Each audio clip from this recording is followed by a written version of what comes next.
Do you know what? Sometimes I love living in this Mansfield town world. Let's talk facts for a second. Water is wet, the sky is blue, grass is green, and the retain list will throw up absolutely no surprises whatsoever.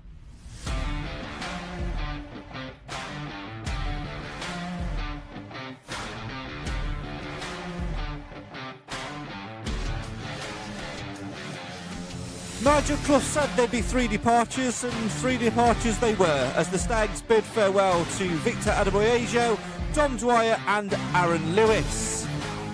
Everybody else, apart from Will Evans and Owen Mason, who had their contract options triggered, they're in discussions for a new deal, which means that this retain list reaction show is somewhat already done, right? Alright, I'll tell you what, for one more Thursday, we'll entertain you for the next hour or so as we look a little bit more in depth at next season's squad, how that's coming together, and say farewell to the 3 departing faces and those loanies who have also gone back to their parent clubs. This is the show for the fans, by the fans, and at this point, we're basically clinging on to content. It's the Mansfield Matters Podcast. As always, come and have your say on your team in the live feed for the final time for a few months.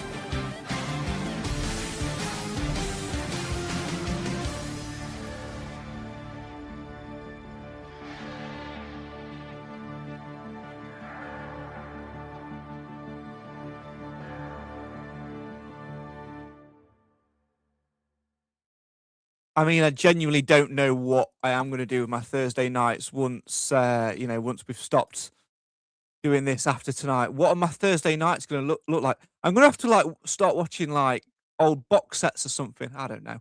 Anyway, hello and welcome to the Mansfield Matters Podcast, the show for the fans, by the fans. Why? Because Mansfield always matters. Thank you so much for joining us for the final time this series. And now, on the podcast. Series 9 comes to an end as we talk all things retain list, and we'll talk through our retain list as well. As ever, have your say on your team in the live feed comments. Let's find out who's joining me on this voyage of discovery for the final time on a Thursday tonight.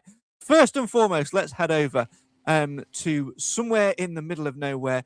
He's got 4 gardens. He's got 14 sheds full of shirts. And he still doesn't know what he's going to be doing with his Thursday nights this time next week. Hello, Nick. Hello. Yes, I have no idea. Watching old Mansfield Matters, that's what we're doing. How about that? I mean, to be fair, I have sort of watched back the live Alan Where's You Been segment at least 3 times over the last few days or not, because that is sheer entertainment, right? Have you stopped celebrating yet? Because I'm still quite bitter about that.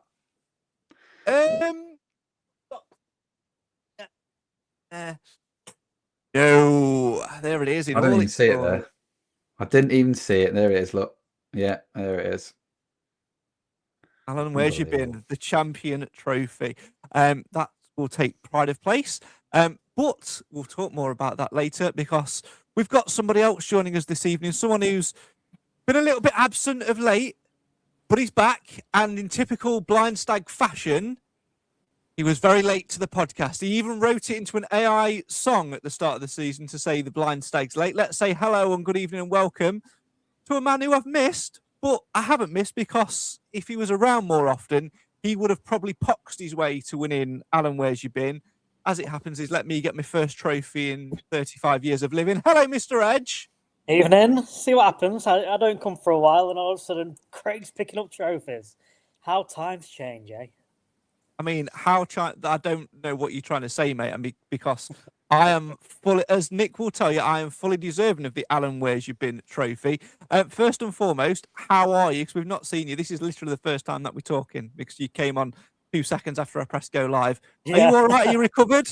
I'm good. Hopefully you can hear me loud and clear. I've been. The reason I'm late is I've been searching around for my little USB to USB-C adapter so I can get my actual proper podcast kit on, but it's gone walkies. This is what happens when you don't podcast for a year. You lose. That's the content we want, Nathan, from you is USB chat. USB-C chat. That's what I could talk about USB cables. Yes. All day long. About them for ages. You know what? We talked about toilets, bins, no cables. USB cables matters. Next week, Thursday, 6:30ish.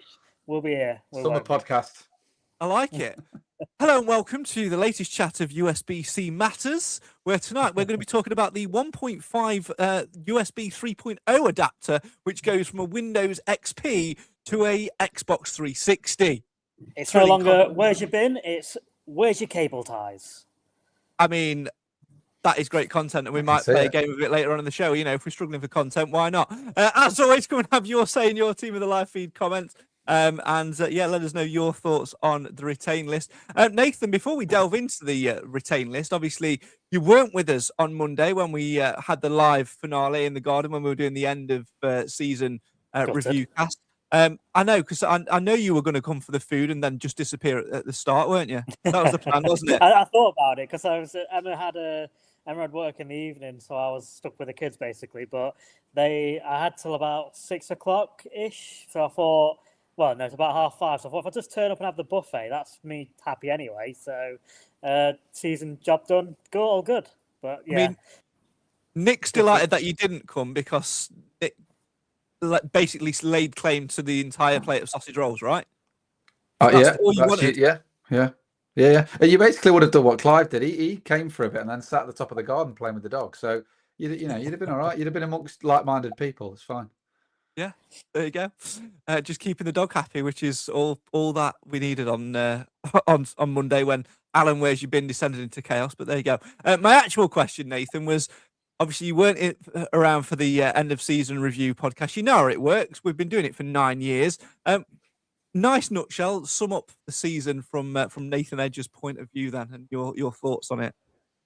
Very happy. I think If you think about the season as a whole, you throw in a good cup run, some more memorable away days, and now obviously throwing in Cardiff, some home fixtures as well that you won't forget in a hurry. And that's what you want out of your seasons, really, especially if you're not getting promotion, which is, let's be honest, they only come by every decade in our case, really on average. So if you're gonna finish mid-table, at least have it, to be a bit more memorable. We only had about a month where we was looking over our shoulders, below us down the table, where we was in a bit of a relegation battle. But I think it's testament to the squad we've got, not just what you'd class as our first 11, because I think we've had to rotate a lot this last part of the season, especially with the fixture pile-up that we had. To put together the run that we've been on and only lost 1 in 15 or something crazy like that. That's massive credit to that whole squad, because we did rotate a lot and we put in some fantastic performances and some amazing results to not only to see us to safety, but to put us a joint highest finish since 1987. So what a season I think we can look back on, and actually, even though it's a mid-table finish, it's been a good one. Sounds like in 1987, it sounds like there's some song in there, and I'm so sure there's a new chant needed, isn't there? Yeah, there's a new chant needed. I feel like some AI robot's done it. Broaden the 1987 repertoire. That's what we need. First 2 coming next year. No, please stop. If anything, Nathan, please stop. We've reached a peak. Oh, by the way, little bit of life admin. Have you checked your emails today? I have, yeah, finally. That's why I'm here. I can come off strike. I've said Nathan's been begging me for ages, right, to send him the audio version of Mansfield Matters Magic for his own weird collection that he's got. And I've not had time, and I remembered this morning. So I sent it in this morning. So there you go. You know what? You know when I made that track, I got it straight over to you, so you could do your little editing and put in your the little extras with the commentary and stuff. And I have to wait 2 weeks to get it back. It's like royal. It's like the bank, isn't it? It's like the bank. They'll take your money, but as soon as you want something back, it's 2 weeks, isn't it? Yeah. As soon as you want a refund, 10 working days. Yeah, refund. Yeah. I mean, that's how Craig works. This is the retain list special, Nathan, and your contract has. I mean, it came to an end a few years ago, didn't it? But yet you've been getting 1 year extension. So maybe you want to, change this tone a little bit if we want to discuss a renewal next year. We'll see. I'm here playing for a deal, Nathan. That's the only reason I'm here, mate. I've been offered nothing else. I've been offered nothing else other than the USB gig, and I don't want that. So I'm here. This is why. It's the only reason I'm here. Clive's been signed up. They've all been signed up for another year. They're not I felt bad. They're on the beach. He put in the poll for the availability, and nobody wanted to play this week. So No. I thought, you know what, I've got a semi-free evening. I'll throw my hat into the ring and I'll join you. They're in Vegas, aren't they? Clive and Alan are in Vegas at the minute. End of season. End of season trip. Yeah. Jim's there as well. They're all there. Yeah, absolutely. It's I don't know what Jim's there. I think someone might need to keep an eye on him. I think he's looking for his stolen bike. I think he thinks I've got it, but that's a different joke altogether. Anyway, yes, in terms of Mansfield Matters contract renewals, we'll come on to that later in the show. We'll see if these tells a deal. First and foremost, so let's turn our attention to the actual retain list then, shall we, Nick? And do you know what? I don't know how we've managed to drag 11 minutes out of this show so far, because we summed it all up in the intro. Goodbye to John, to Aaron Lewis, to Big Vic, and to Dom Dwyer. The three that we predicted would go anyway. No surprises, no shocks. It's as plain and simple as Nigel Clough can get this time around, isn't it? Yeah, it's a proper Nigel Clough retained list, isn't it, that one? It's predictable, which is good, though. It's nice to be predictable, isn't it? You talk of the days, that you and Nathan will fondly remember in and around the conference when we had 30 players one season and they all disappeared and we restocked again at the end of the season like a stationary cabinet in a primary school. And, it was just... It was nice to see, I guess, that Clough's plans. There was no unexpected stuff in there, was there? Somebody all of a sudden, and I know that the contract negotiations are in progress, and we'll probably touch on T-Rob a bit later on. But no surprises. We guessed the three. I think we could have all guessed the three. The only one we're not sure about is Dickov. He has disappeared. We assume that he's gone to Tranmere. I did have a quick look. They haven't released their list yet, so I don't know whether it's going to say retained or loan ended. As far as we were concerned in January, it was a loan, wasn't it? I don't think any of us thought any different. So as far as we're concerned, he has evaporated into thin air somewhere on the Wirral. No surprises really. I think it's pretty straightforward as that. I guess there would be some people who would be surprised that certain players were getting offered a new deal. But Clough had already made out that there was three. I think the only debate was whether we'd offered Lewis one and he hadn't accepted it, and Maris was the third one to be released. I think that was the only real debate that I think a few of us thought could have happened. But there's something to be said for continuity, I guess, and they're keeping the squad together. And Cloughie seems to like a settled squad, and it's brought us nothing but success so far. So let's hope it continues next year. The Maris one, Nathan, is quite interesting because I think, like Nick says, it was basically 50-50 between Aaron Lewis and George Maris. Maris, of course, has spent a lot of this season injured. He's barely featured. But if you look back over his history at the club, he has, been when he's been fit and available, he has featured quite heavily, whether that's a start or coming off the bench.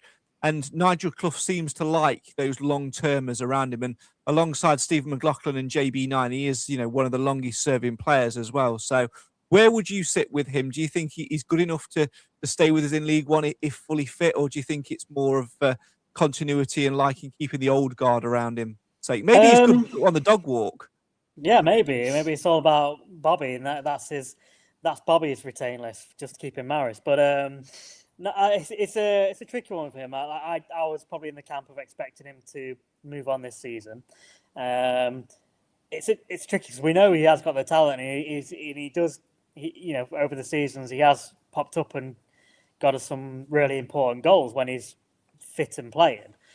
Obviously, this season's been out for a long time, and I worry, is he going to come back the same player next season? But I think the thing we probably have to remember is with Cloughie, I think with injuries, he's quite fair with players, and he gives them the chance.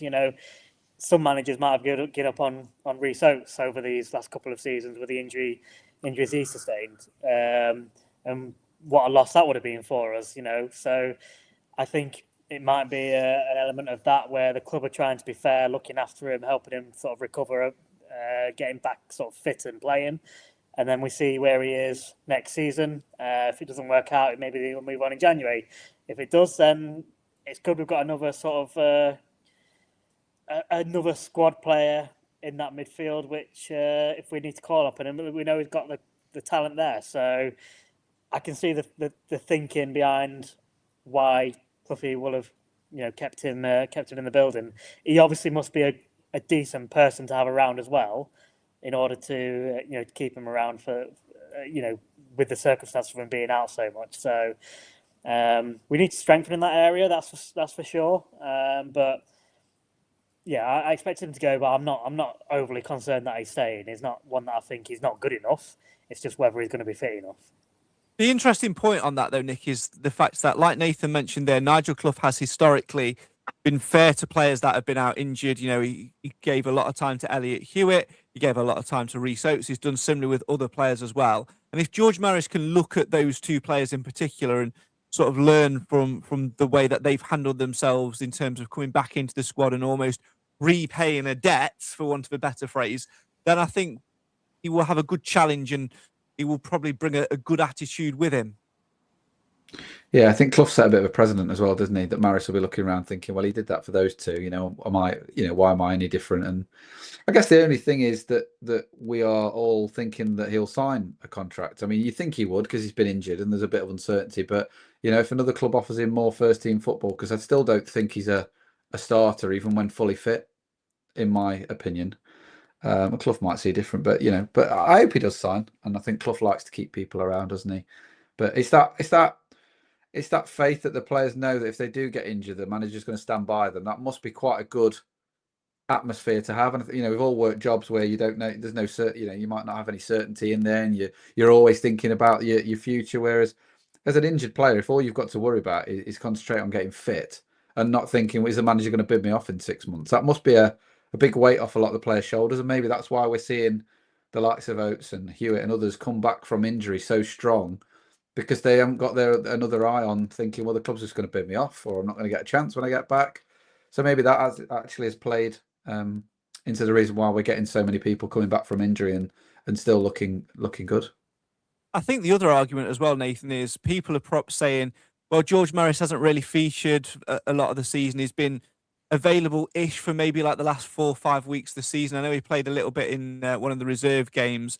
But again, there was no need to rush him back in because that midfield was stacked with players. When George Abbott was available, he added an extra body in there. Regan Hendry, John Russell, Lewis Reed.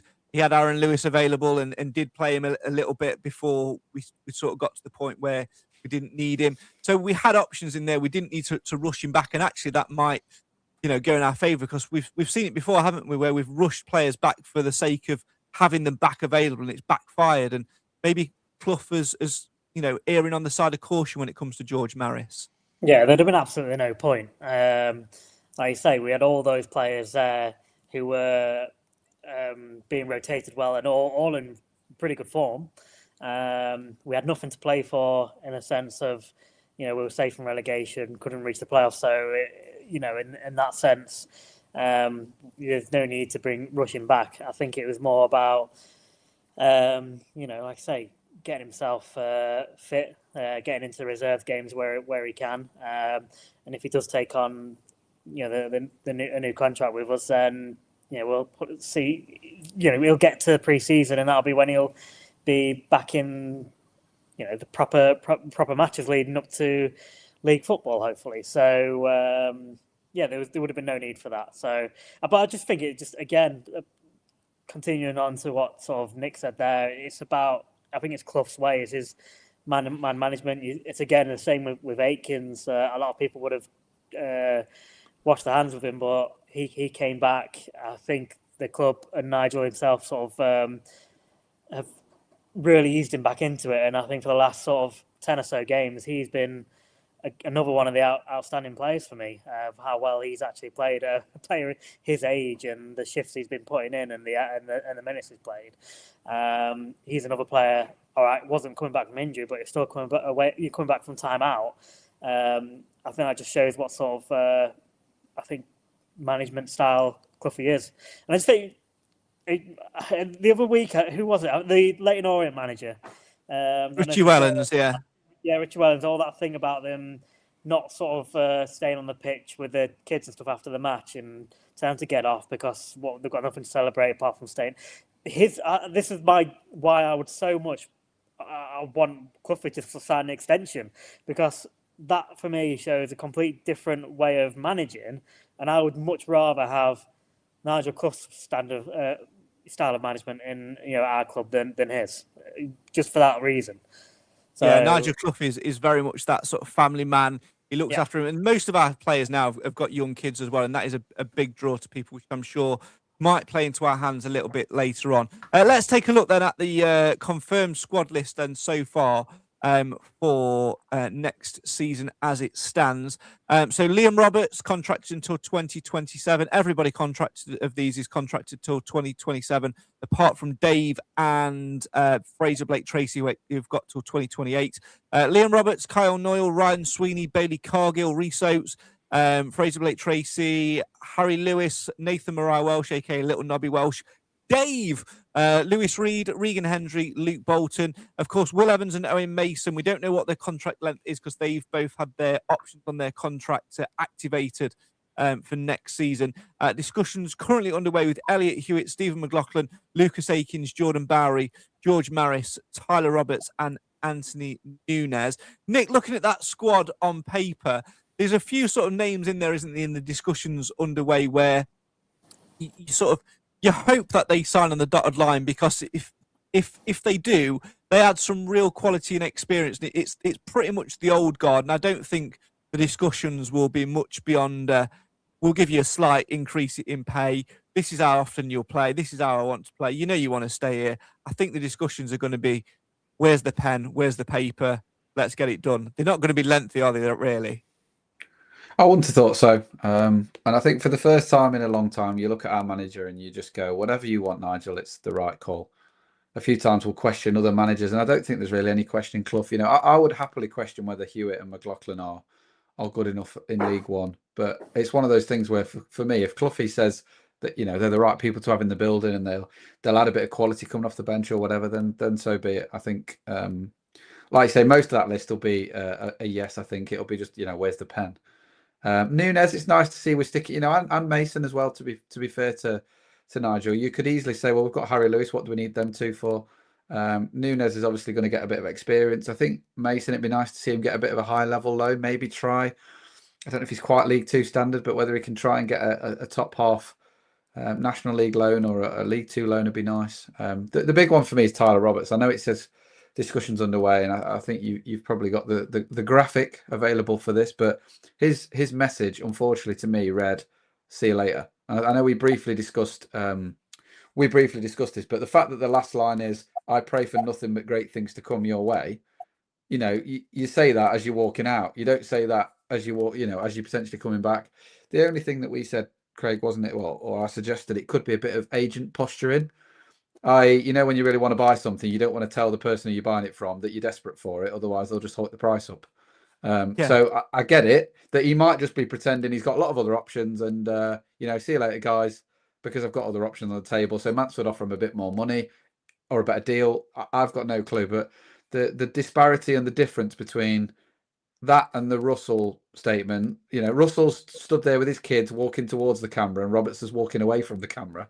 You know, I don't think that's anything to do with it, is it? These subtle little things here. Yeah, if you read Russell's statement, it's completely different.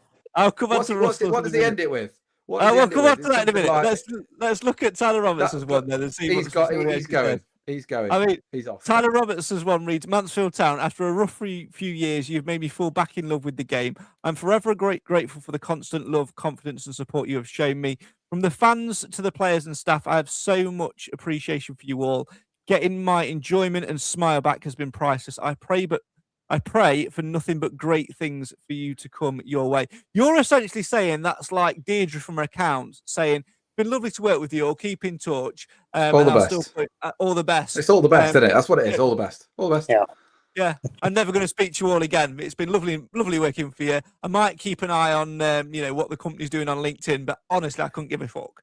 If you went on holiday with somebody at the end of it, you said, I hope for nothing but success. See you later. You know, they're never inviting you again. But like if you got the Russell one, which is something like, you know, it's never say never or whatever, or something like that. It's never over or whatever. Never goodbye. You go, oh yeah, I might be back in. There you go. There we go. Never goodbye. We might be back in Magaluf next year. You know what I mean? So basically, what you're saying. So John Russell's is nothing but love for Mansfield Town Football Club. The way the players, coaches, and fans welcome me, I'll never forget it. This place made me fall in love with football over again. It's never goodbye. praying hands, yellows, yellow and blue, hot. So what you're essentially saying there, Nick, is John Russell's saying, shall we book the same 2 weeks next year on holiday, or stay in touch? And what Tyler Roberts is saying is, I never want to go to Benidorm with you ever again. That's what he's basically saying.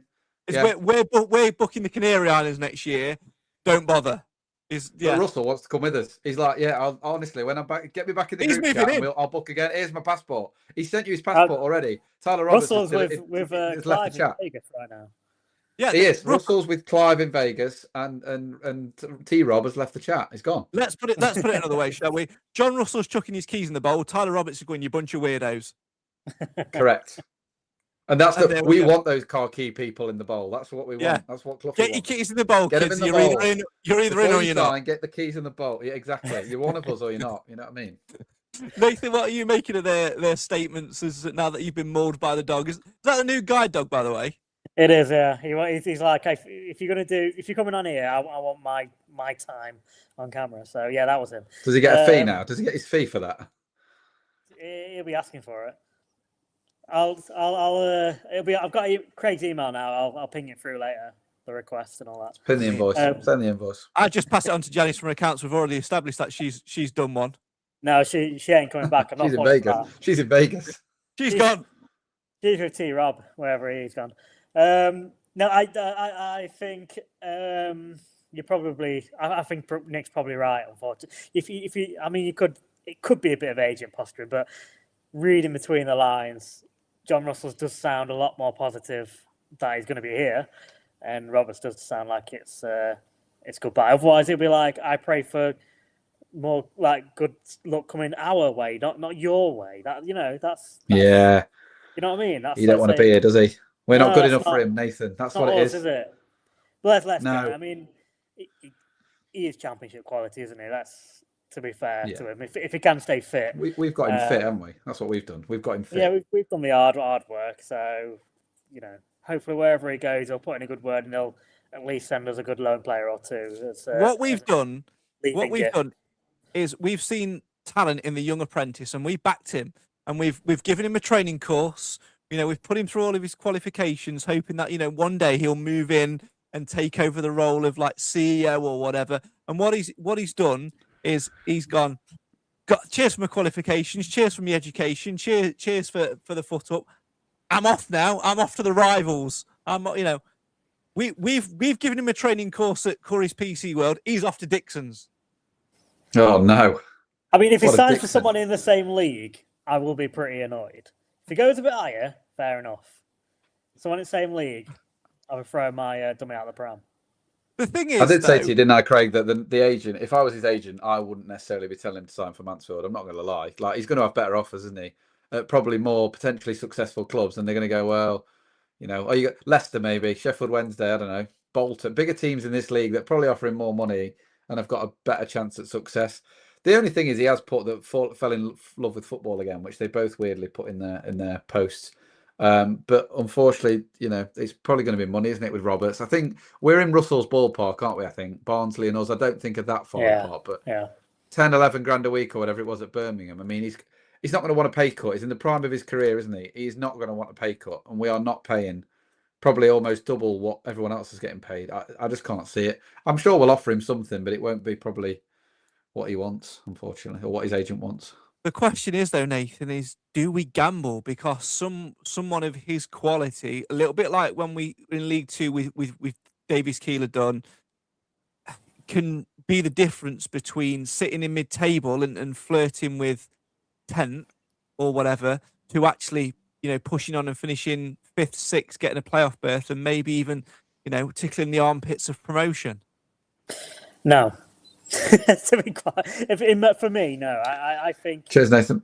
If it is those, if you are looking at that sort of wage for one player, when it's that much above the other player, the difference is with Davis Keeler Dunn, he would have been on a similar wage to all the rest. He came from Oldham. He was stepping up to league. Well, I know he'd been in the league beforehand, but it was a sideward move for Davis Keeler Dunn, whereas Tyler Roberts knows he's come from higher, knows he can play higher, so he's going to command that higher wage. He's already had it. David Clear hadn't. So I just think it'd be too much. And I think if it's between having one Tyler Roberts who could end up having injury issues next season anyway, if it's one of him or two decent players, and I think I'd go for the two decent players. We've seen how good Clough is at using a squad. Let's have that, because we always go for a point at seasons anyway where we end up with 15 injuries. So I'd rather have the numbers in the squad, to be honest. Jamie in the comments has got. Oh, go on. I was going to say, Jamie in the comments says I'd rather have a 20-goal a season striker than Roberts. But I don't think we're that sort of club anymore, though. I don't think we're that sort of club where we have an out-and-out, 20-goal a season talisman. We're goals from all areas with contributions from all areas. And for some reason, Roberts fits into that. Maybe I'm holding on for a dream a little bit. Maybe, I don't know. There's something in the fact that, we picked him up in January when Birmingham wanted rid of him. We could have held our hands up and said, we can't afford to take him. Birmingham could have then released him and he could have gone elsewhere in January. We've looked after him. Loyalty runs deep with Clough. We made him fall in love with football again. Yes, money makes the world go round, especially in a short career like football. But sometimes, as much as money makes the world go round, people make the world go round as well. I'd much rather, I'd much rather be in an organisation where I feel valued and feel like I'm loved and enjoying myself than just rocking up every week and taking the big paycheck. Maybe that's why I'm poor. I don't know. But clip that and send it to his employer. My employer pays me peanuts anyway, so it's fine. Yeah, say we would pay you more, but play the clip, and they just play this clip. They just play this clip, and he goes, "Well, I'd rather be loved than get paid more money." And they go, "Is that have a cuddle?" And you go, "Here's the cuddle and a card." I agree, and I think Clough is, without the Clough factor, it would be a no-go, wouldn't it? It'd be a never. But he's got a bit of a pull. But I have got 2 words for you, or is it 3 words? I think technically it's 2. Please correct me if you're from Scotland and you have more information. David McGoldrick. I know he's not Scottish, by the way, but Mc is. In Clough's head, maybe he's thinking, words? Well, we've got. Are you thinking the Mac's the second word? I assume it's not. I assume it's just 2 words. Hang on. How many words are in Stephen McLaughlin? Well, I assume it's just 2. Alex McDonald. Yes, and Fraser McGoldrick is just MC, isn't he? Oh, Austin what a player. McIntosh. Yes. Can we stop with the Macs? Big Mac. But maybe he's thinking, I've got Clough likes an older man, doesn't he? Martin McIntosh. Martin McIntosh, yeah. So maybe he's thinking, I've got somebody lined up who plays in that sort of role. Because if he did sign McGoldrick, I think him and who? Isaac McLeod, the ex-MK Dons forward. I think I might have just signed him on FIFA. Never mind, carry on. And Jamie McDonald. I think I give up. I give up. I'm gone. We've cracked him, Nathan. We've done it. You retained this out. That's it. I'm gone. That's it. Sick of it. Sick of it. I can't think. All I can think of is now is players with Mix in the name. If he's signing him, they play in the same position, don't they? And he's the big rumor, isn't he? I would say he's the only rumor we've had so far. I would say. So maybe if that's if that's one. There's been a rumor about Davis Keeler coming back. Yeah, I couldn't see that myself, but you never know. That was an obvious rumor, wasn't it? Someone's going to come up with that. I suppose David McGoldrick, a man in his late 30s in the area, is available. Cloughie is on him. Neil McKenzie. John McAlliskey. You forgot him. It's too late. I just felt bad for interrupting you. I had another one waiting, but So did I. I was sitting on the Neil McKenzie one for ages. Yeah, I was sitting on the John I'm sick McAlliskey. of the period, to be honest. How about that? Oh, do you want your New Year contract or what? No, he's had enough. No, give it Cam. I'm not bothered. Coming through with Mac players. We'll that. I don't know. I can't think of any more, but I desperately want to. Which is, I think we've done all right there. I think we have. Yeah, decent number there. I have no idea what Nick was saying for the last 5 minutes, but we've got some really good players. Me neither. With Mac in there. No, I don't either. Some about Tyler Roberts. This is maybe I the hate him as a content. wanker. This is maybe the content for the close season. We just come up with try and come up with an 11 that's like all max. Yeah, we'll just log in one day and somebody just shouts a letter out and we just go with players. You know, you just sit down and someone just goes, B, Keith Briggs. Keep going. That's it. That's all we do. Mickey Balding. That's all we do for an hour. I don't know. Yeah, I can't remember. For an hour. But yeah. For an hour. Danny Baker. Rory Balding. Oh dear. We're not doing it. No, we're not. We're definitely not. Barry Conlon. Right, let's move on, shall we? And so we'll have a little look. Let's see. That's the week after. We were on no, he's first. We never Where have you got specified Barry Conlon from? we never specified whether it was first name or second name. We need to sort these rules out. Okay, can we have the ex-physio then Barry stay them? Yeah. Jordan Barry. Billy Dearden. Listen, I'm going to play the ads before this descends into more chaos. Please. And when we come back, we'll talk about more players that begin. We'll talk about players that have been released, and we'll come up with some other stuff to occupy and entertain you with, because we don't want to let go of this whole Thursday thing yet, do we? Which is, really, really, really, yeah.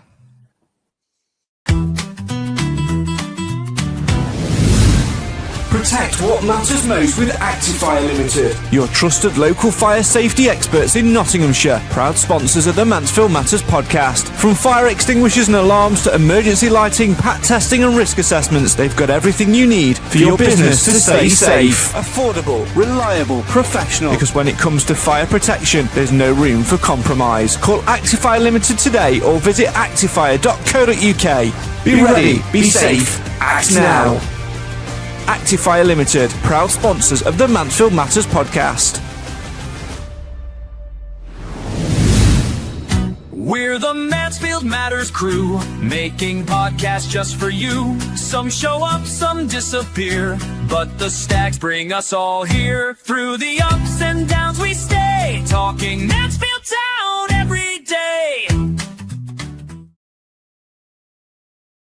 Louis Briscoe. Welcome back to the show for the fans, by the fans. Why? Because Mansfield always matters. I'm joined by a chuckling Nathan Edge, who is embodying the spirit of chuckling Alan Wilson, and a very disappointed Nick of Mansfield Town Shirts fame, who is, I think, embodying the spirit of Clive Parkin tonight. You're not happy, are you, at the whole way that this conversation's gone?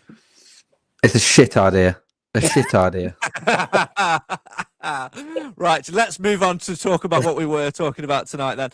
We've spoken a little bit about Tyler Roberts. John Russell, let's have a little chat about him. I know we put his graphic on screen a little bit earlier on, Nathan. His message very much suggests that he wants to stay. Nigel Clough says that he would love to sign both Tyler Roberts and John Russell.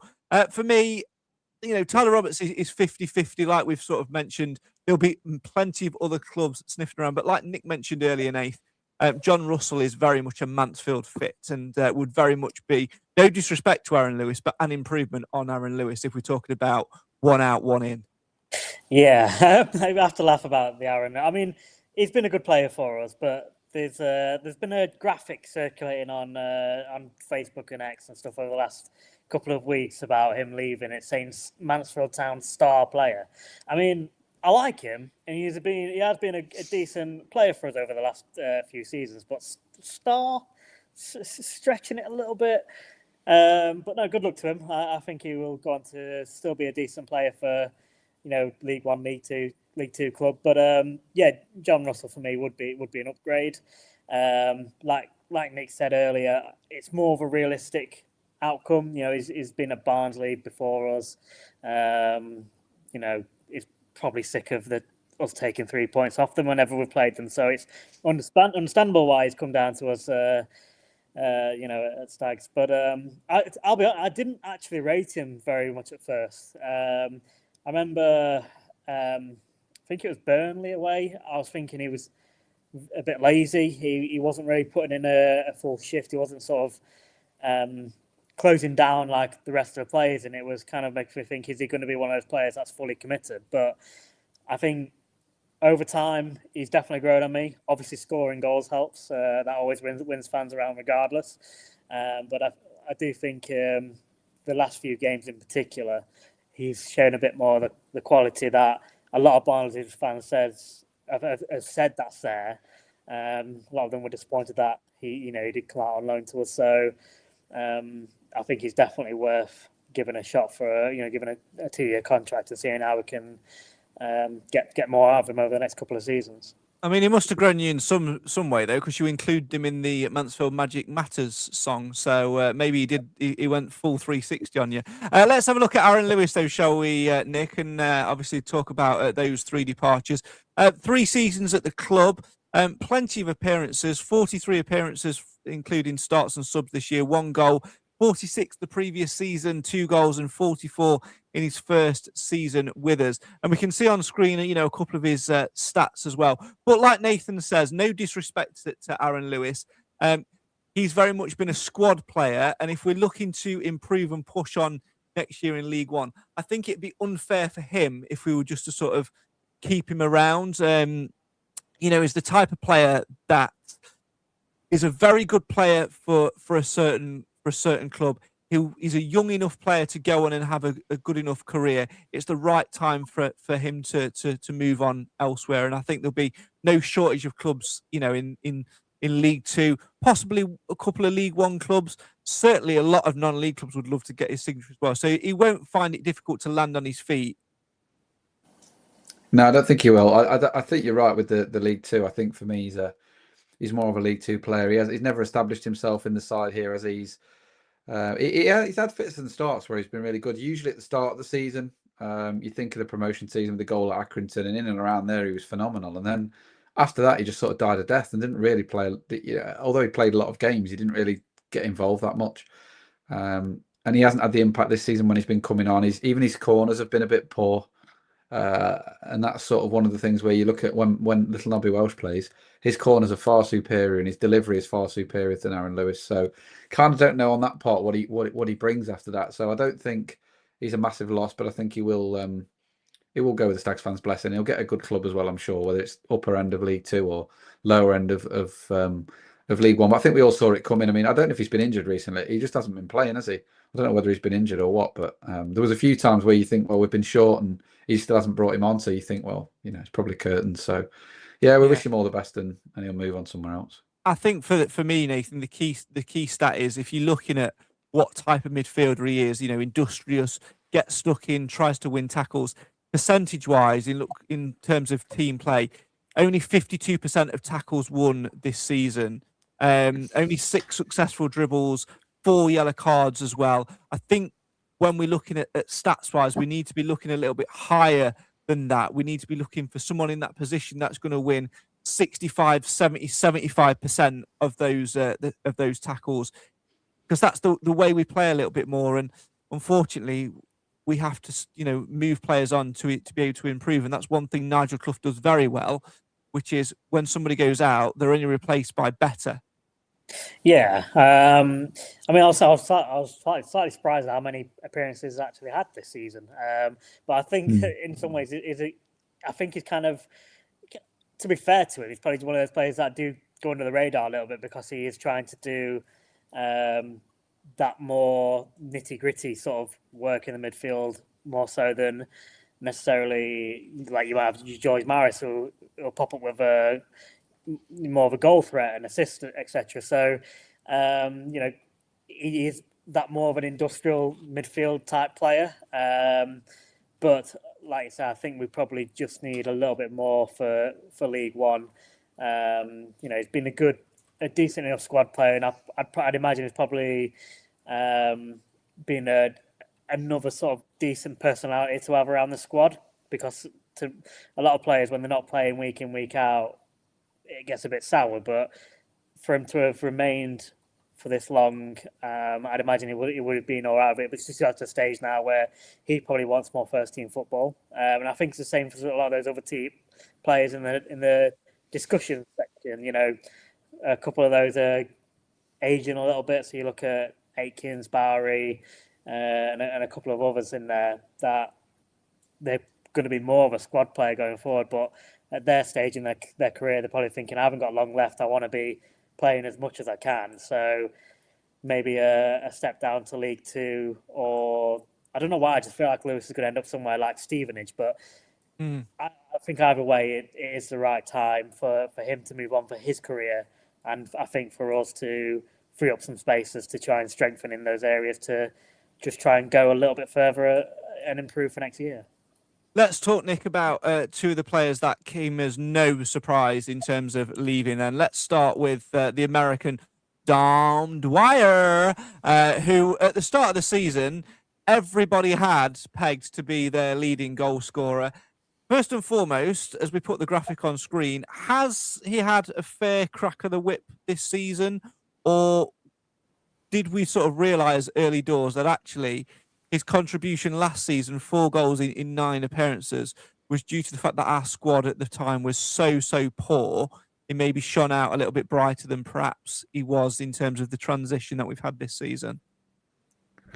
I don't know. I don't know, to be fair, what his attitude is off the pitch. I mean, Clough suggested it was great, but I think when you think back to the pre-season and the end of last season, I think we all predicted he was going to have a great start. But the only thing I would say about him is the whole team had a really poor start, yet he took the brunt of the... You think of that first game at Burton, he played that and he was pretty rubbish. And I think he may have played the game after at Donny, I'm not sure. But then after that, he just disappeared. Yet all the other players who played those games, who were pretty poor as well, Sweeney, and there was a few others who at the time were really poor. They all seemed to keep getting opportunities, whereas he didn't. It was just like he got frozen out. So I wasn't quite sure, particularly why and how he's made 20 appearances in the end. I'm not sure, because it feels like we've never seen him.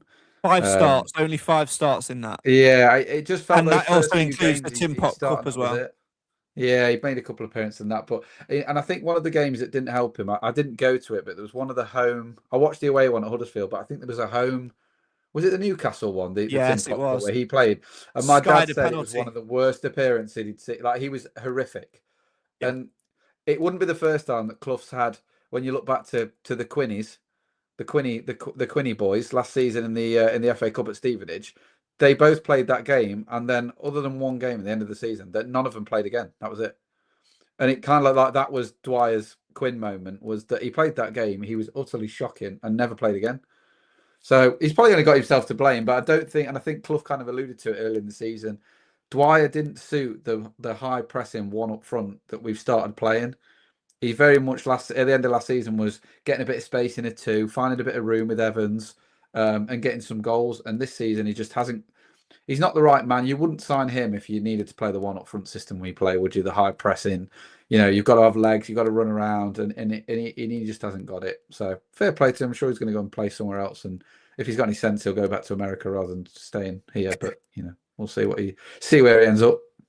There's a massive stopgap for us, Nathan, to be fair, and without him last year, I think we have to almost write off the Dom Dwyer from this season, because, like Nick said, he's had a few opportunities. He's not quite hit it right. We've evolved in terms of tactics and the way we want to play, which doesn't quite suit his character, and that happens. But we have to thank him for last season, because without his contribution to the back end of last season, those 4 goals in 9 appearances, we would have got relegated, because we were a dreadful side the back end of last season. So for that, we wish him all the very best, and we'll always have a little special place for him in our hearts. Yeah, like I say, he did a job for us when we really needed it. I think he's just not being the right fit. Obviously, the club and the Clough and the coaching staff see how he is in training as well. And if he's just being a yard off it and not up to the same standards as everybody else, like we've seen on the occasions on the pitch as well, then or whether his attitude or it may, I don't know, it could be right, it could be. The one thing I do know about Clough is, as we've seen this season, I think he uses a squad and everybody has sort of played a role. If you haven't, there's probably a reason for it. So whether that's just he's not quite good enough or whatever. So yeah, I can see him, bagging a few goals in non-league. Maybe National League's probably his level. I don't know if I'm being a bit harsh there, but I think you're right. But yeah, I just don't. It's not worked out for him. But best of luck to him, going forward. Talking of people that it's not worked out for as well, Nathan, let's have a little look at Victor Adeboyejo, because there was a lot of hype around him when he signed. And whilst he's got decent stats in terms of pass completion, 73% of pass completion, He's only managed the one goal in 17 appearances for us. That pretty much hit him and went in. I don't know whether it was a case of we got him on the back of a long injury layoff, and unfortunately for him, he didn't hit the heights that he needed to. I think he won't struggle in terms of getting picked up by other clubs. I know there's rumours of potentially a move to Reading for him, but he just doesn't suit the way we play. And whenever he played, I sensed there was something about him where if he had a pre-season under him, he'd be okay. But he didn't spark anything from me, and I don't think it's a coincidence that towards the back end of the season he wasn't used at all, was he? And he was almost resigned to leaving. Well, I mean, he came to us, like I say, off the back of a very long injury, and even going back before that, his goal scoring record really wasn't great either. So to expect him to necessarily come in and score a hatful of goals was probably unrealistic anyway. I wasn't one of the people that was overly excited about his him signing for us, but I think it was more about coming in to do a job that nobody else could offer at that point. And I do think to a certain extent he's done that. There's been some games where he has come in and we've needed somebody with a bit of strength up there, a little bit of power, and just to try and hold the ball up a bit more. When the likes of, say, we've normally relied on Will Evans to do that, and he's had stages throughout this season where his form's dropped off. I think Adebayo has come in and done a job. It's just, like you say, he doesn't necessarily fit as nicely into the puzzle that we've got at the moment. I think we are better off looking for other players out there. Like I say, he's done a job, but it probably just wasn't going to work fully going forward. Not the way we probably need it to. So, again, best of luck to him. And I do think he could stay in League One, but like I say, it's got to be for the right team and in the right sort of system. Yeah, it certainly has. Nick, he just didn't inspire as much, did he? No, I thought he had a good spell when he came on at Sheffield United and he could hold the ball up, but to have had 8 shots in 17 games, I mean, that's pretty horrific. I mean, Will Evans will miss that in a half. You know what I mean? So it's like he can miss 8 shots in a half. Yeah, he didn't seem to get involved, did he? And when it counted, and when the ball came swinging in the box or was played in behind, he just didn't quite have it, did he? And he didn't have the control and the cleverness that Roberts and Russell had. And I think he was unfortunate that he came in with a really good group of recruitment. That you look at Roberts, was coming back to fitness. Russell had just joined us. He stood out like a sore thumb, unfortunately, at Adebayo when he was placed alongside those three. And Oates' touch is worse than mine, but he's got pace and he can finish. So, he's got that covered. And Evans works hard. I didn't quite see what Adebayo had. We've all had strikers where you go, well, Andy White did this, or Chris Greenacre did that, or Richie Barker did this, or whatever it is. But I don't know what Adebayo's was. I couldn't quite see what his thing was. So, I think Chris in the comments talked about he needed to up front. And again, maybe he's just a thing of the system like Don Dwight. He's all right holding it up, but if you haven't got then the facility to do anything with it, then and you haven't got that pace. Oates can play up front on his own because he'll just run past people. But if you haven't got that, you really do stand out. And I think he'll get a club somewhere, and I'm sure. I'm not quite sure League One's his level at the minute, but if he gets a gig at Reading, then fair play to his agent because they've never watched him, clearly. I mean, we mentioned it earlier, didn't we? We mentioned it earlier, didn't we, Nick? Who's got the harder job, Tyler Roberts' agent or Big Vic's agent? I'd say Tyler Roberts' agent has got the harder job in terms of sifting through all of the different contract offers and getting the best deal. But Big Vic's agent, after his last 2 years, really, he's been injured for most of it, and then he's been a bit part player for Mansfield, and he's never really played. I think he's going to have to be a really good salesman. He's going to have to sow snow to the Eskimos, isn't he? I think to get him a big deal. But we know what will happen. He'll sign for a League One side, and he'll come back and bite us on the arse next season and score 16 goals against us or whatever, and he ain't scoring. Do something definitely. Well, yeah, probably. Yeah, hopefully they don't watch his goal that he scored against Bradford. I know he got credited with it because it hit his toenail, but oh my goodness me! I don't know if you could. I don't know what to say, but I was really pleased for him when he scored that goal, and I thought, maybe that'll inspire him. It didn't. Bless him. But I'm sure he'll score. He needs a pre-season, doesn't he? He's crying out for some fitness, absolutely crying out for it. And the only way he'll get it is having hopefully he signs for somebody early doors and has a good pre-season for them and hits the ground running. I think that's probably what he needs, but he just wasn't quite good enough for us, I don't think. You watch next season, he'll be playing alongside someone else. Top scorer. With Bromley. Dom Dwyer. He'll be playing alongside Dom Dwyer. Dream team up front for Bromley. Playoff bound. There you go. Yeah. Big Vic, Big Dom, job done. 20 goals each, 40 goals. Yeah, Max Dickov, Aaron Lewis on each wing. Oh, it'll be chaos. Oh, there you go. Last couple of minutes to get any Stags-related questions in the live feed chat. Here's one from Jamie who says, do you reckon we should have sold Aaron Lewis in January? Now, there was plenty of rumours about this, Nick, about Aaron Lewis going in January. I know a few of the papers and stuff have put stuff out about him potentially. We turned down moves for him for the likes of Swindon, etc.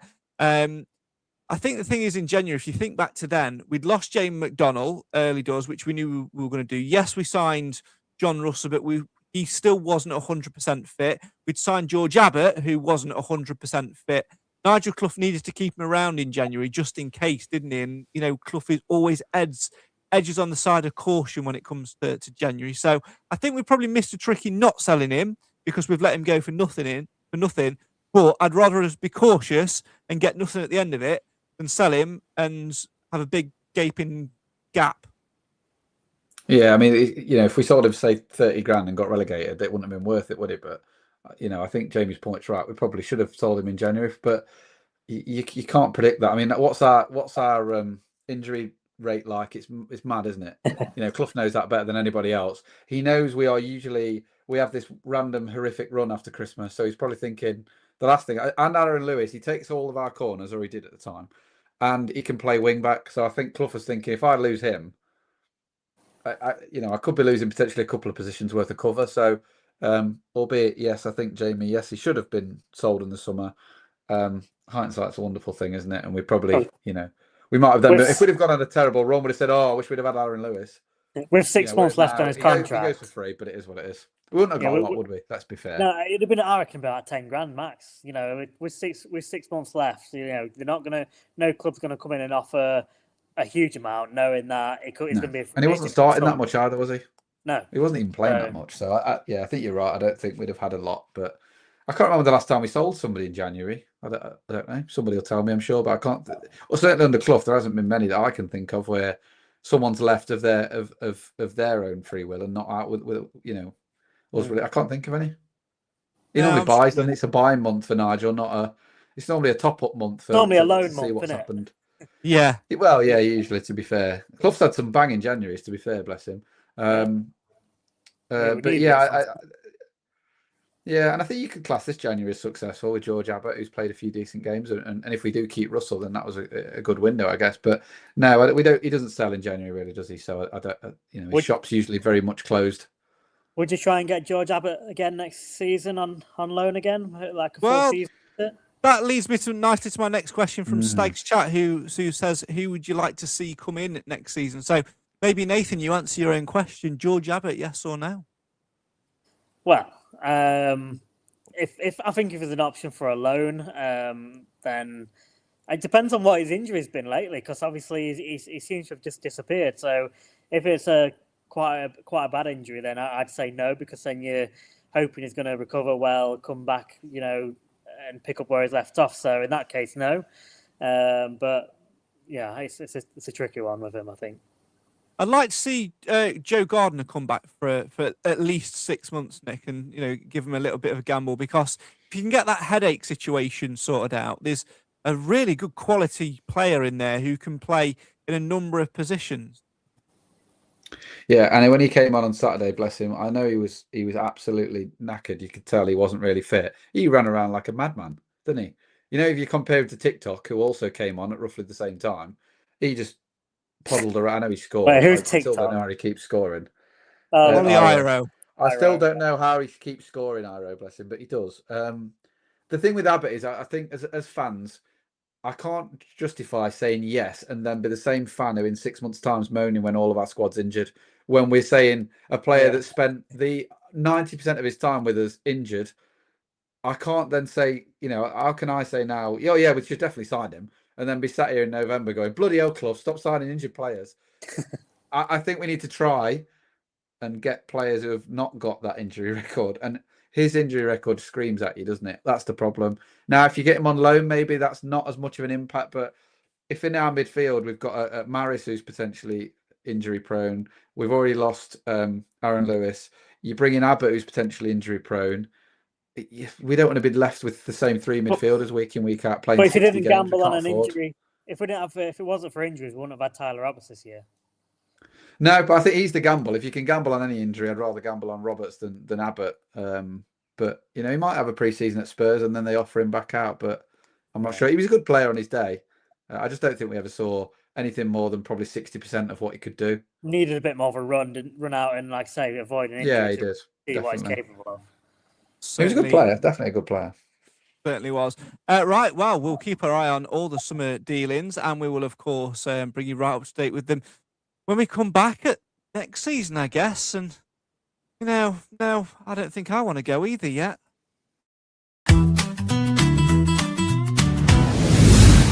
Protect what matters most with Actifier Limited. Your trusted local fire safety experts in Nottinghamshire. Proud sponsors of the Mansfield Matters Podcast. From fire extinguishers and alarms to emergency lighting, pat testing and risk assessments, they've got everything you need for your business to stay safe. Affordable, reliable, professional. Because when it comes to fire protection, there's no room for compromise. Call Actifier Limited today or visit actifier.co.uk. Be ready, be safe, act now. Actifier Limited, proud sponsors of the Mansfield Matters Podcast.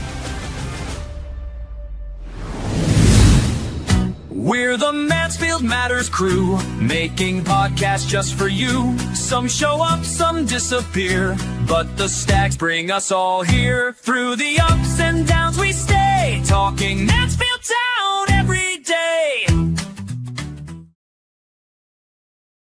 All right, full disclosure, I just needed to get another segue of an ad break in, so I thought I'd make some content up for the last couple of minutes of the show. Lee in the comments says that we sold Lapsley and Hawkins in January, which are the last that I remember. We did. Spot on, well done indeed. Nathan's handily left at the time I was going to play a lovely game, so I don't think he's going to come back. I was going to play a very random game, Nick, but I can't really play it now unless he comes back in the next 2 minutes. I did stick around thinking, in my brain went, that was it. So I nearly logged off. I didn't, because then I saw the adverts and thought, he's either forgot about the adverts or he needs to plug the adverts. I need to you, get another Actifier. segue in. Yes. Yeah, thank you, Actifier. So, I mean, I'll play, but if you need two people, then we're buggered. Oh, his Max died. There you go. So speaking of Max, his Max died. That's what he's put. His Mac has died. So there we go. How ironic. So he will not be rejoining us. I was going to play a game of What's in Craig's Shoe, because I know that you love the graphic to it, and I know that you love the intro to it. And then I showed it somebody at work that intro, by the way. He said, "What did you do on the podcast last night?" And I said, "Oh, this was last week."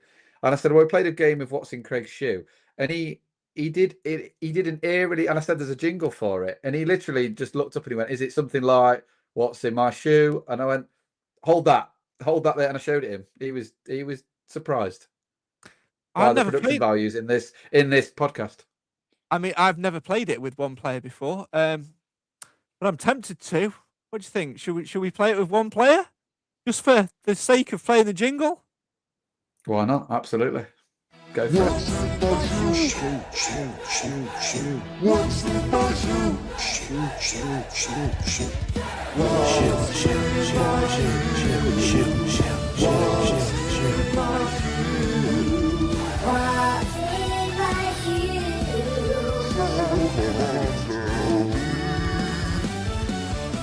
in my shoe? What is in my shoe? That is a very good question. She's not my foot. That is an incorrect answer. What is in my question? Shoe? I've sort of given it away by showing you, haven't I? But yeah, that bloody trophy. You can you can shove that trophy, don't you? I've ruined the feature. Back on the shelf. I've realised I've ruined the feature. Did you see what was in the top of the trophy? Yeah, wasn't that in your shoe last week? Wasn't there a cable in your shoe last week? Yeah, I sort of ruined it because the whole concept was going to be what's in my shoe is a trophy, which I won, from Alan Where's You Been, and then there was going to be an item in the top of the trophy, which to go full circle from the start of the show was a USB-C cable, but I can't do that anymore. I've seen it now. I know. So we're gonna have to play an impromptu game of. Can we get audience questions? Because we've had one. Clive Parkin is alive and well. He is living his best life in Ibiza with Alan Wilson. Put, can you eat it? Which I don't know if it's a question to any of his acquaintances in Las Vegas currently, or it's aimed at us. So, Clive, if you've got the internet in Las Vegas, let us know. No, I was going back through some of the podcasts earlier on my lunch break, just looking at the stupid things that we've done. And I remembered that we played a very impromptu game of What's in my drawer? What's in my drawer? What's in Craig's drawer? So we'll play that again. So I've got that jingle though. I know, well, it might not have been like that. So I picked a random item, what's in my drawer. You've got 10 questions. I can answer them yes, no, or maybe. 10 questions, wow. 10 questions. Chris in the comments is regretting saying do it. Yeah, exactly. Now he's sat there going, I didn't sign up for the. No, exactly. Sorry, so we'll go. We'll rattle through it. I've got 10 questions. What random item have I just picked out of my drawer? Right. Okay. So it was in your drawer to start with. Okay. Is it an item of stationery? Yes. Is it a pen? No. Okay. Oh, fine. Right, that would have been a horrific feature. What's in your drawer? Is it a pen? Who's in Chapel St Leonard's? I don't know, Clive. Are you talking to us or? Can you eat it? And who's in Chapel St Leonard's? They're awful questions, Clive. 8 left. Eight questions left. Right, we've got half an hour to pull out to get another actifier in. We've got the actifiers. I've done the 2. Fine. We're fine. Stuff actifier then. No, we're not saying that. I need him again next year. Sarah, if you're watching. Keep going, actifier. We love you. Is it something that you would write on? No. Is it an item that would be found in other people's office drawers? Yes. 6. Is it bigger than your hand? No. Is it see-through? Yes. Is it in the shape of a rectangle? No. Ooh. 3 left. The tension's building. I am. Clive's in Chapel St Leonard's. That's why he asked that question. Keith listening in Scotland. So sorry, Keith, for these horrific guesses. So right, so it's see-through. It's in a lot of people's office drawers. It's bigger than your hand. Is it? No, it's not bigger than my hand. Oh, it's not bigger than my hand. It wasn't bigger than your hand, but it's see-through. Bloody hell! Is it made of plastic? Probably. I don't know. I was going down the same route as you, Chris. I don't think it is what you think it is. 2 left. Clive's just had my next question. Dear. Would it be something that you would have in your school pencil case? No, you wouldn't be trusted with it at school. It's a big boy thing. Oh, it's a big boy thing. Yeah, you don't get trusted with it at school. You get supervised with it at school. It's a teacher-only thing. Could you stab somebody with it? No, but if somebody was stabbed with it, you could, and there was no bandages available or micropore tape available to help patch the bandage up, it might help in that situation.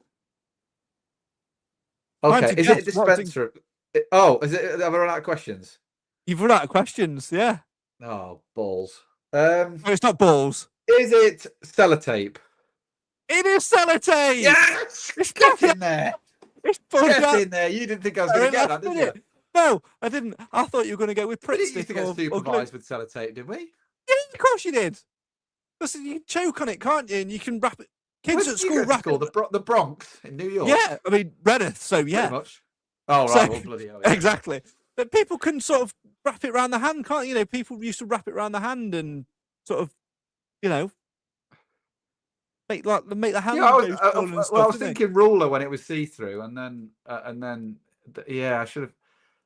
I was thinking the only thing it can be is sellotape. So, and the bandage. To be fair, the bandage one gave it me. I don't think you'd have given that clue if there was something at stake. So I'll take that. Honestly, Clive, you've got better things to do than listen to me guessing sellotape in a draw. Where is he? Chapel St Leonard's. I thought you were in Las Vegas, Clive, with Alan at the end of season retained list party. Exactly, which we clearly didn't invite to. No, and if he wasn't listening, then he hasn't got a clue what we're talking about either. No. There you go. So there you go. That's the final ever edition of What's in Craig's Draw, probably until next season when we fancy doing it again. And we bring back Alan, Where's You Been, and other daft features. It's been Where's Clive Parkin? Brand new. They always do a feature. teaser, don't they? When you listen to the end of the series, they always do a teaser for next year. So where's Clive Parkin? If you've got an interest in the space in which you leave your vehicle overnight, and also where, and also with the 5th most popular member of this podcasting team, if you like both of those two things, you're gonna, honest to God, you're gonna fall over, because it's gonna be great. You're gonna log on and go, I've been crying out for this.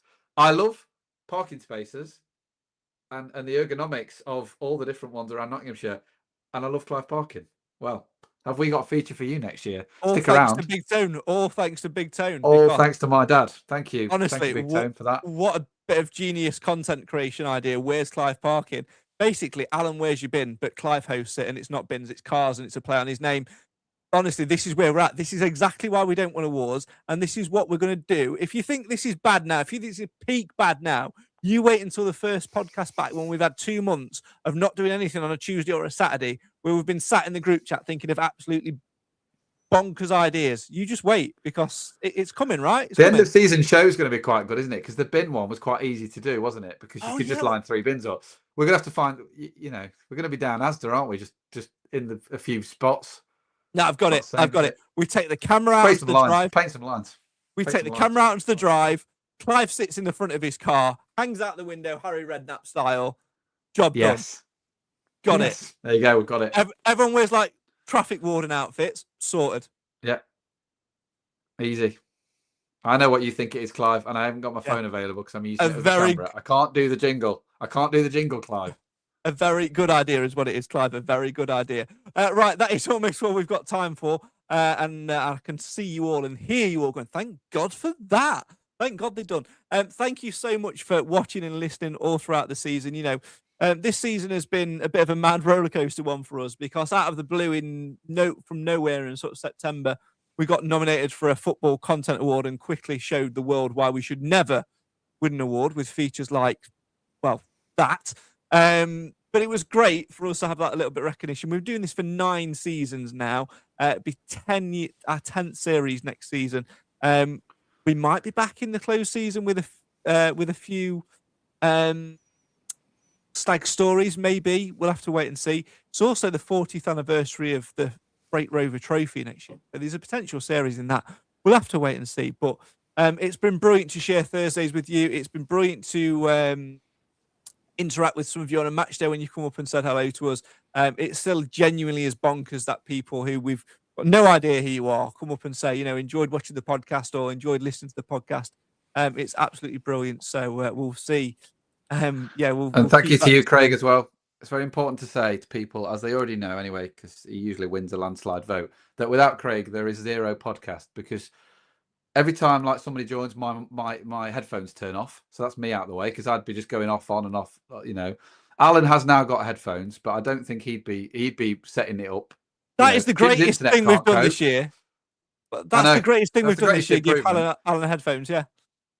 Clive hasn't got a permanent setup because he's in a different chair every week. So the only person and the only reason this podcast keeps going is you, Craig. So thank you for that, because otherwise there wouldn't be one. We'd just, be nothing. Technically, the only reason the podcast keeps going is because Actifier pay us money. Thank you, Actifier. Thank you, Actifier. If you want to see more features like that, you know where I am. Speak to Actifier. No, it's been great. Thanks so much for having us all. In terms of retain lists for next year, what do we do? What do we do indeed? Well, Clive, Alan, Jim and Emily all said they were unavailable for tonight. So I think we're going to have a serious discussion about whether or not they get retained next year. Nick, you've got an automatic 1-year extension. Nathan stuck in at the last minute. We have had to let Cam go temporarily. So Cam has left the group temporarily and officially left the group, Nick, because he's no longer part of the group chat, is he? So it's not just me making a joke. I'm being that's a very serious. He's gone. He's out. He's gone.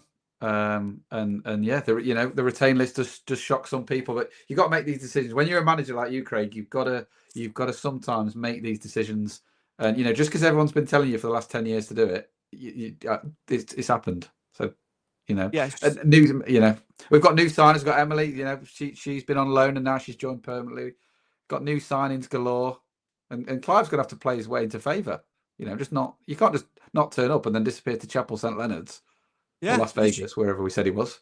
I mean, it's the Las Vegas of the North-ish, isn't it? Or is that Blackpool? I don't know. Something like that. Anyway, thanks so much for watching. Everyone will be back next season. We might have some new faces. We don't care. But one thing that is guaranteed is that we will continue these conversations every Thursday at 7:30-ish. Most Thursdays, the occasional Wednesday and all of that sort of stuff. Keep following us on all things social media. And in the close season, one of us is probably going to get bored and start messing about with a shirts collection again. So please head over to our YouTube channel. Which the link is.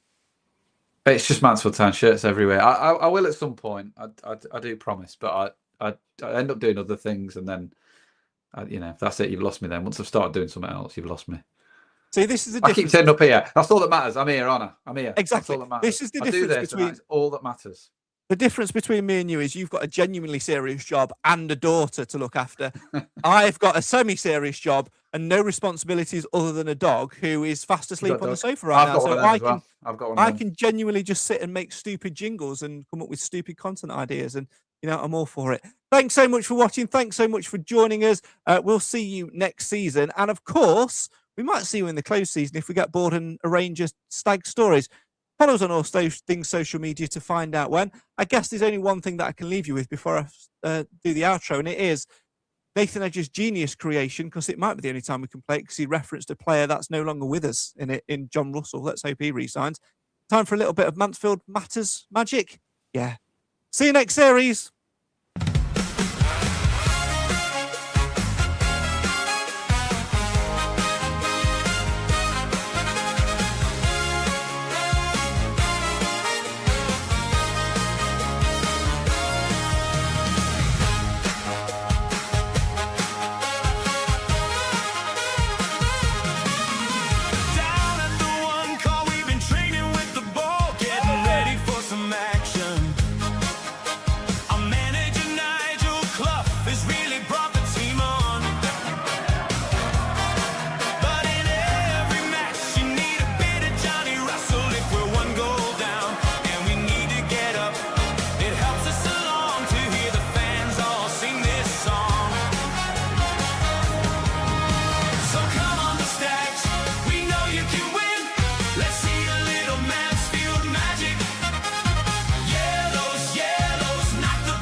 Who puts the ball back in towards the middle, headed away by McLaughlin, and now Mansfield can come away because it's Rees Oates in possession through the centre circle. Rees Oates battling forward to the edge of the box. It's Rees Oates!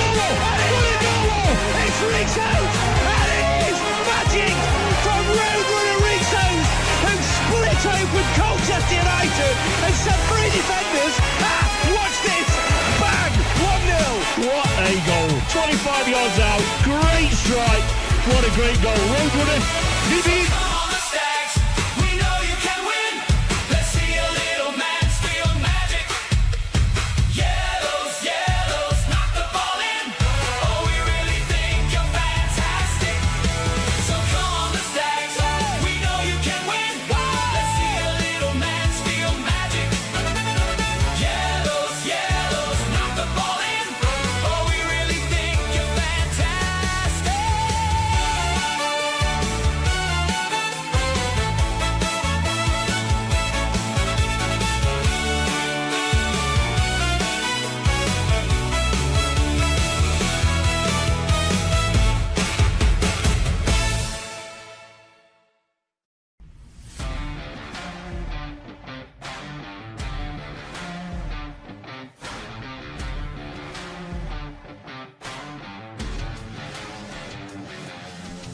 Sadly, that's all we've got time for tonight, and all we've got time for this series. My thanks first and foremost to every single one of you, whether you've watched or listened for a single second.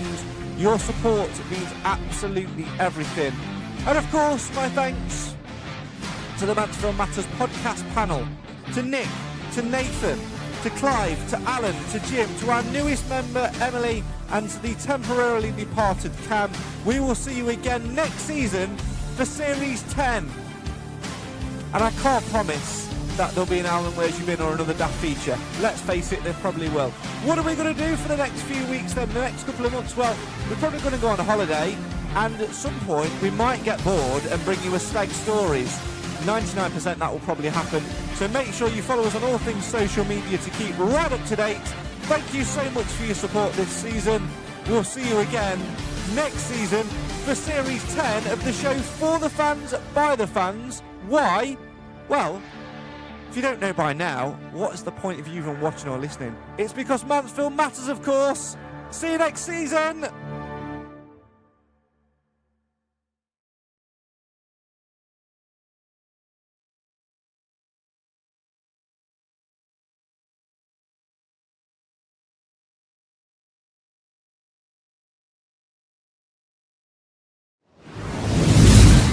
Protect what matters most with Actifire Limited, your trusted local fire safety experts in Nottinghamshire, proud sponsors of the Mansfield Matters podcast. From fire extinguishers and alarms to emergency lighting, pat testing and risk assessments, they've got everything you need for your business to stay safe. Affordable, reliable, professional. Because when it comes to fire protection, there's no room for compromise. Call Actifire Limited today or visit actifire.co.uk. Be ready, be safe, act now.